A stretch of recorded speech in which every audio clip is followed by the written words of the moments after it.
ఇండియాలో Redmi note 15 అనే మొబైల్ని జనవరి 6న లాంచ్ చేసాయి. అదే మొబైల్ అదే స్పేస్ తోటి రీబ్రాండ్ చేసి పోకోలో పోకో M8 అనే పేరుతో అయితే లాంచ్ చేస్తున్నారు. అది కూడా జనవరి 8న. కేవలం 2 రోజుల గ్యాప్ తో వచ్చే ఈ రెండు మొబైల్స్ లోనూ ఒక్క తేడా తప్ప మిగిలిన స్పెక్స్ అన్ని కూడా సేమ్ ఉంటాయి. ఆ తేడా ఏంటో చివరి వరకు వీడియో చూసి మన కమెంట్ లో చెప్పిన వాళ్ళకి ఒక గిఫ్ట్ అయితే ఇస్తాను. మన బడ్జెట్ లో గిఫ్ట్ అయితే తప్పకుండా ఇస్తాను. ఆ తేడా ఏంటో మాత్రం కమెంట్ లో చెప్పడం మర్చిపోవద్దు. Hi hello friends, welcome back to our channel Priyanka tech news. మరో కొత్త ఇన్ఫర్మేటివ్ వీడియోకి మీ అందరికీ స్వాగతం. రెడ్మీ అంటే ఒకప్పుడు బడ్జెట్ రేంజ్లో చాలా మంచి మొబైల్స్ తీసుకొచ్చే బ్రాండ్గా గుర్తింపు ఉండేది. ఇప్పుడు ఆ రెస్పాన్సిబిలిటీ మొత్తం పోకో అయితే తీసుకుంటుంది. ఎఫ్ సిరీస్లో కానివ్వండి, ఎక్స్ సిరీస్లో కానివ్వండి మంచి మొబైల్స్ అయితే తీసుకొస్తుంది. ఇంకా మీరు 15,000 రూపాయల బడ్జెట్ లోకి వెళ్ళిపోతే కనుక ఎం సిరీస్లో కూడా చాలా మంచి మొబైల్స్ అయితే ఉంటాయి. ఈ మొబైల్స్ అన్ని ఏవో కాదండి, రెడ్మీ నుంచి రీబ్రాండ్ చేసి తీసుకొస్తూ ఉంటారు.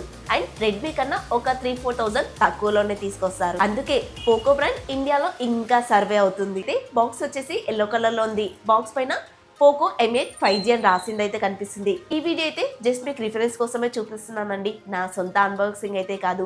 మీ సపోర్ట్ ఉంటే త్వరలో మన ఛానల్లో సొంత అన్బాక్సింగ్ కూడా చూస్తాం. ఈ మొబైల్లో వీళ్ళు బాగా హైలైట్ చేసిన విషయాలు ఏంటి అంటే స్లిమ్ గా ఉండటంతో పాటు మంచి డ్యూరబిలిటీతో కూడా వస్తుంది అని చెప్తున్నారు. ఇకపోతే డిజైన్ అంటారా, అచ్చం పోకో X7 చూసినట్టుగానే అనిపిస్తుంది. ఫ్రంట్ వచ్చేసి 3D కర్వ్ డిస్ప్లే అయితే ఇస్తున్నారు. కాస్త కర్వ్ ఉంటుంది కానీ ఎంత కర్వ్ ఉన్నా కర్వ్ డిస్ప్లేనే అంటారు కదా. ఈ మధ్య అన్ని బ్రాండ్స్ కూడా ఫ్లాట్ డిస్ప్లేతో మొబైల్స్ తీసుకొస్తే వీళ్ళెందుకు కర్వ్ తో డిస్ప్లే అయితే తీసుకొస్తున్నారు. చుట్టూ ఫ్రేమ్ అంతా కూడా ప్లాస్టిక్ ఉంటుంది, బ్యాక్ సైడ్ కూడా ప్లాస్టిక్ ఇస్తున్నారు. In display finger print censor తో వస్తుంది. డ్యూయల్ స్పీకర్స్ ఉంటాయి. వైఫై 6తో రన్ అవుతుంది. ఐఆర్ బ్లాస్టర్ కూడా ఉంటుంది. వీళ్ళు డిజైన్ ఇంకా బిల్డ్ క్వాలిటీలో 4 విషయాలను అయితే బాగా హైలైట్ చేస్తున్నారు. ఫస్ట్ వచ్చేసి 7.35 mm థిక్నెస్ మాత్రమే ఉంటుంది. అండ్ 178 grams వెయిట్ మాత్రమే ఉంటుంది. IP66 వాటర్ రేటింగ్ ఉంటుంది. మిల్టీగేట్ 18H సర్టిఫికేషన్ ఉండడం వల్ల కింద పడ్డ పగిలే ఛాన్సెస్ చాలా తక్కువ అని వీళ్ళైతే హైలైట్ చేసుకుంటున్నారు. మొబైల్ వచ్చేసి సిల్వర్, బ్లాక్, గ్రీన్ ఇలా 3 కలర్స్ వేరియంట్లు అయితే కనిపిస్తుంది. ఓవరాల్ గా డిజైన్ చూసుకున్నట్లయితే కొత్తగా అయితే అనిపించట్లేదండి. మీకు స్టార్టింగ్ లో చెప్పినట్టుగా ఓల్డ్ డిజైన్ లాగానే అనిపిస్తుంది. 6.77 inches కి సంబంధించిన 3D కర్వ్డ్ AMOLED డిస్ప్లే అయితే వాడుతున్నారు. 120Hz రిఫ్రెష్ రేట్ అయితే సపోర్ట్ చేస్తుంది. ఇది వచ్చేసి 12-bit ప్యానల్. 3200 స్పీక్ బ్రైట్నెస్ కలిగి ఉంటుంది. 3840Hz PWM డీమింగ్ తో వస్తుంది. నైట్ టైమ్ లో మీరు మొబైల్ వాడుతున్నా కూడా కళ్ళకైతే స్ట్రెయిన్ ఉండదు. ఈ మొబైల్ మొత్తంలో ఏదైనా డిపార్ట్మెంట్ వైజ్ గా బాగుంది అంటే అది డిస్ప్లే మాత్రమే. కంటెంట్ పరంగా అయితే చాలా బాగుంటుంది. ఓటీటీ యాప్స్ అన్ని కూడా ఫుల్ హెచ్డీలో ప్లే చేసుకోవచ్చు. మొబైల్ కి సంబంధించిన మిగిలిన డీటెయిల్స్ తెలుసుకునే ముందు ఒక చిన్న మాట, ప్రతిరోజు ఎంతో ఎఫర్ట్స్ పెట్టి ఎంతో రీసెర్చ్ చేసి ప్రతి వీడియోని కూడా నేనే సొంతంగా స్క్రిప్ట్ రాసుకొని ఎడిటింగ్ చేసి మీ వద్దకు తీసుకొస్తున్నందుకు అండ్ మీరు పెట్టే ప్రతి కమెంట్ కి కూడా రీప్లై ఇస్తున్నందుకు ఒక చిన్న సబ్స్క్రైబ్ చేసుకోలేరు. అలాగే ఒక లైక్ చేయండి. కమెంట్స్ పక్కనే హై పాయింట్స్ ఉంటాయి. ప్రతి ఒక్కరు కూడా హై పాయింట్స్ ఇవ్వండి. మన ఛానల్ గ్రోత్ కి ఎంతో హెల్ప్ అవుతుంది. అండ్ ఇంకొక విషయం, ఫ్లిప్కార్ట్ లో మీరు ప్రతిరోజు ఏదో ఒకటి బై చేస్తూనే ఉంటారు. అదేదో ఇక్కడున్న జెన్యూన్ లింక్ ద్వారా మీరు బై చేయడానికి ట్రై చేయండి. మన ఛానల్ గ్రోత్ కి ఎంతో హెల్ప్ అవుతుంది. నాకు కూడా హెల్ప్ చేసిన వాళ్ళు అవుతారు. ఈ మొబైల్ వచ్చేసి స్నాప్డ్రాగన్ 6 ప్రాసెసర్ అయితే ఇస్తున్నారు. 5 nanometer మీద బిల్డ్ అవుతుంది. LPDDR4X RAM technology, UFS 2.2 memory technology అయితే ఇస్తున్నారు.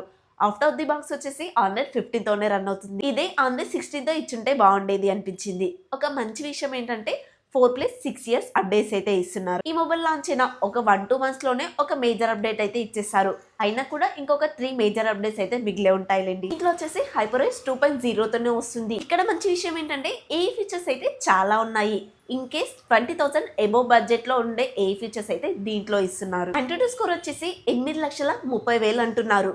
కాకపోతే మీరు హెవీగా యూజ్ చేశాను, గేమ్స్ ఆడతాను అంటే పనిచేయదు, కానీ నార్మల్ యూజర్ కి అయితే ఓకే, సూపర్ గా ఉంటుంది. గేమింగ్ సెంట్రిక్ గా ఈ మొబైల్ అయితే తీసుకోదని చెప్తాను. తక్కువ బడ్జెట్ లో ఒక మొబైల్ కావాలి అంటే మాత్రమే ఈ మొబైల్ అయితే చూస్ చేసుకోండి.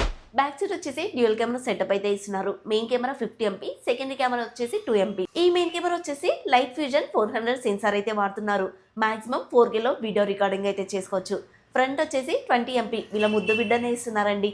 మాక్సిమం 1080 60 FPS వరకు వీడియో రికార్డింగ్ చేసుకోవచ్చు. సెకండరీ కెమెరా వచ్చేసి 2 MP డెప్త్ సెన్సార్. దీంతో పెద్దగా పనేం ఉండదు, కాకపోతే మెయిన్ కెమెరా తోటి పోర్ట్రేట్ షాట్స్ తీస్తున్నప్పుడు ఇదైతే యాక్టివేట్ అవుతుంది. దీంట్లో అయితే మెయిన్ కెమెరాలో OIS అయితే లేదండి, వాళ్ళే మెన్షన్ చేసుకున్నారు AI కెమెరా అని చెప్పేసి. పోకోలో కెమెరా పర్ఫార్మెన్స్ అయితే అంతగా బాగోదు. అవుట్డోర్ కండిషన్ లో కొంచెం పర్లేదు, బాగానే ఉంటుంది, కానీ ఇండోర్ కండిషన్ లోనే కొంచెం సాఫ్ట్ వస్తాయి. బ్యూటీ అయితే అస్సలే ఉండదండి. ఓప్పో, వివో లాగా అస్సలే పర్ఫార్మెన్స్ చేయదు. అండ్ ఓఎస్ కూడా సపోర్ట్ లేదు కాబట్టి వీడియో తీస్తున్నప్పుడు కూడా మీ చేతులు షేక్ అయ్యాను అనుకోండి, వీడియో కూడా షేక్ వస్తుంది. మీకు స్టార్టింగ్లోనే చెప్పాను కదా ఈ మొబైల్ స్లిమ్ మొబైల్ అని చెప్పేసి.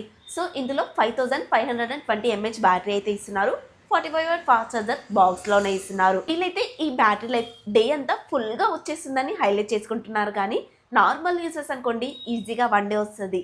అదే హెవీ యూజర్స్ అనుకోండి మార్నింగ్ నుంచి ఈవినింగ్ వరకే వస్తుంది. ఈవినింగ్ మళ్ళీ ఛార్జ్ పెట్టుకోవాల్సిందే. సో తక్కువగా ఈ మొబైల్ని యూజ్ చేశాను అనుకుంటే బ్యాటరీతో కానీ పర్ఫార్మెన్స్తో కానివ్వండి కెమెరాస్తో కానీ ప్రాబ్లం లేదు. ఈ మొబైల్లో బెటర్గా అంటే డిస్ప్లే ఇంకా బిల్డ్ క్వాలిటీ మాత్రమే బెటర్గా ఉంటుంది. ప్రైస్ వచ్చేసి 14,000 లోపే ఉంటుంది.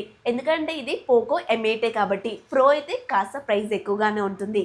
ఆ కన్సిడరేషన్తో అయితే చెప్తున్నాను. మీకు ముందుగా చెప్పినట్టుగా బడ్జెట్ తక్కువగా ఉండాలి అండ్ మొబైల్ కూడా స్లిమ్గా ఉండాలి, కంటెంట్ చూడడానికి బాగుండాలి, బిల్డ్ క్వాలిటీ కూడా ఉండాలి అనుకుంటే ఈ మొబైల్ బాగా సెట్ అవుతుంది. 15,000 రూపాయల బడ్జెట్ లోపు 3D కర్వ్తో ఒక ప్రీమియం లుక్ ఉన్న మొబైల్ కోసం చూస్తున్నట్లయితే ఈ మొబైల్ అయితే బాగా సెట్ అవుతుంది. అదర్వైజ్ మీకు మంచి పర్ఫార్మెన్స్ ఉండాలి, కెమెరా పర్ఫార్మెన్స్ కూడా ఉండాలి, బ్యాటరీ లైఫ్ కూడా ఎక్కువగా రావాలి అనుకుంటే ఈ మొబైల్ వైపు కన్నెత్తి కూడా చూడకండి. పోకో M8 మొబైల్ యొక్క డీటెయిల్స్ తెలుసుకున్నాం కదా. సో నెక్స్ట్ వచ్చేసి మన ఛానల్లో పోకో X8 ప్రోకి సంబంధించిన వీడియో అయితే రెడీగా ఉంటుంది. ఆ వీడియో మిస్ అవ్వద్దు అనుకుంటే మన ఛానల్ని సబ్స్క్రైబ్ చేసుకోండి. ఈ వీడియో కనుక నచ్చితే ఒక లైక్ కూడా చేయండి. కమెంట్స్ పక్కనే హైపాన్స్ ఉంటాయి. ప్రతి ఒక్కరు కూడా హైపాన్స్ ఇవ్వడానికి మాక్సిమం ట్రై చేయండి. నెక్స్ట్ ఇంకొక కొత్త ఇన్ఫర్మేటివ్ వీడియోతో మీ ముందుకు వస్తాను. Until then bye by.